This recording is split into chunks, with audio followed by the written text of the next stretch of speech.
Hey Ethan, how's it going, buddy? I came upon something recently that I thought was quite interesting. In the early 1800s, most people in Europe and in the Americas, so pretty much everyone in the UK, believed in the biblical account of how the earth was created, right? As described in the Bible in the book of Genesis. This was known as creationism, this belief that God created the earth and all life in it in 6 days, like literally 6 days. The Earth itself was thought only to be a few thousand years old, based on basically what was in the Bible. Um, Scientific inquiry started to challenge these traditional views during the 1800s, but there was something really interesting that happened during the early parts of the 1800s that really started to change some of these scientists' beliefs. There was a 12-year-old girl, Mary Anning, who was in the UK. She lived in a small little town called Lyme Regis that was on the English Channel. And her and her older brother were fossil hunters, self-taught fossil hunters. Her dad was a cabinet maker. They were quite a poor family. And the dad used to sometimes sell old bones and fossils that he found. But Mary, 12 years old, found an entire fossil of basically something that was 17 foot long and was from the era of dinosaurs. So news of this weird creature spread quickly through the local newspapers and then into London and even abroad. And scientists started to come and look at the discovery. And the creature became known as Protosaurus. It wasn't a crocodile, it wasn't a fish, it wasn't a whale. Its structure differed enough from all the other known species that scientists determined that it no longer existed. This in itself was a shock. Just the idea of extinction was heretical, right? So, people believed that the Lord had saved all the animals from the flood with Noah's flood. And, pair of animals, we've all seen that myth or that fable. So people believed that literally. So this was really revolutionary.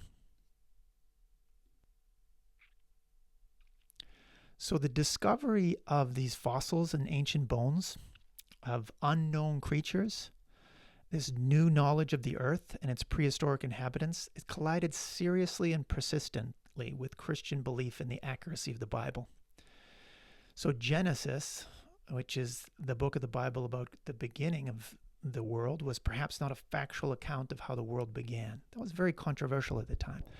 Fossils, like the one that Mary found, suggested the world might be far older, millions and millions of years older than people had imagined. So there was a couple of geologists during this time period in the 1800s, after Mary found her fossil, who were starting to kind of come up with some new theories, right? So there was one of them, his name was Taylor, and he tried to reconcile the discovery of the fossils with biblical history by suggesting that the days of creation were metaphors and not to be taken literally. So he tried to kind of combine the new beliefs with the old. Meanwhile, there was another geologist who had a groundbreaking 3-volume book called Principles of Geology. He was the Scottish scientist Charles Lyell, and Lyell. He argued that the geological change had nothing to do with the Bible at all, and that the earth had been gradually formed over time by forces such as erosion, whose effects could be seen in the present. And there was no question, Taylor declared, that Lyell declared his book as a deliberate strike against religious dogma.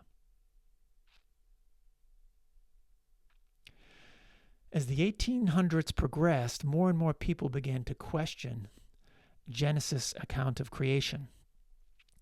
Taylor wrote in the middle of the 1800s a really popular book called Vestiges of the Natural History of Creation. He published it anonymously. Can you guess why? He argued that many of the new species had clearly occurred without any divine intervention. He said, how can we suppose that the august being who brought all these countless worlds into form was to interfere personally and specifically on every occasion when a new shellfish or reptile was to be ushered into existence? The book was a sensation across the UK and across Europe. Apparently, Prince Albert read it aloud to Queen Victoria.